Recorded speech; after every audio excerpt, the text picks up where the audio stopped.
আজকে এই দোকানটায় এত পরিমাণে বেচা কিনা হয়েছে যে চিকেন বিরিয়ানি শেষ হয়ে গেছে, তাই আলু বিরিয়ানি নিয়েছি আর তার সঙ্গে নিয়েছি চিকেন চাপ। তারপরে আমি খেয়ে টেস্ট করে দেখলাম, প্রথমে মানে খাওয়া হয়নি এখনো, মাখালাম, তারপরে খেয়ে দেখলাম, মাখানো মানে একটু ধরে টরে দেখছিলাম, তারপরে খেয়ে দেখলাম ভালোই লাগছে। খাওয়া দাওয়ার পরে হয়েছিল ঘটনা, টাকা দেওয়ার পরে চলে এসেছিলাম বাস স্ট্যান্ডে এসে দেখি বাসই পাচ্ছি না, মানে হচ্ছে বাস সব চলে গেছে, কারণ এখন রাত 10টা মতন বাজে। তারপরে এই টোটোটা ঠিক করলাম, এই টোটোটাকে আমাদের এক একজনের 50 টাকা করে দত্তফুলিয়ার থেকে পানিখালি যেতে হয়েছে। তারপরে আমরা পানিখালি নেমে পেট্রোল পাম্প অব্দি হেঁটে হেঁটেই গেছিলাম। তারপরে দেখো কি হয়েছে আমাদের সাথে।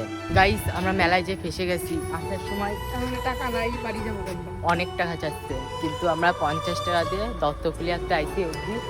এখন এই পাম্পেতে এখন আমরা কেউর কাছ থেকে লিফট নেবো, তো তোমরা দেখতে থাকো, বিশাল মজা লাগবে। কি তোর কি মনে হচ্ছে? মনে হয় না আর আসবি দত্তফুলিয়া মেলায়? অবশ্যই, কালকেই আসছে। হ্যাঁ, তাও আমরা এরকম ভাবেই যাবো, এরকম করে গেলে একটা মজা আসে।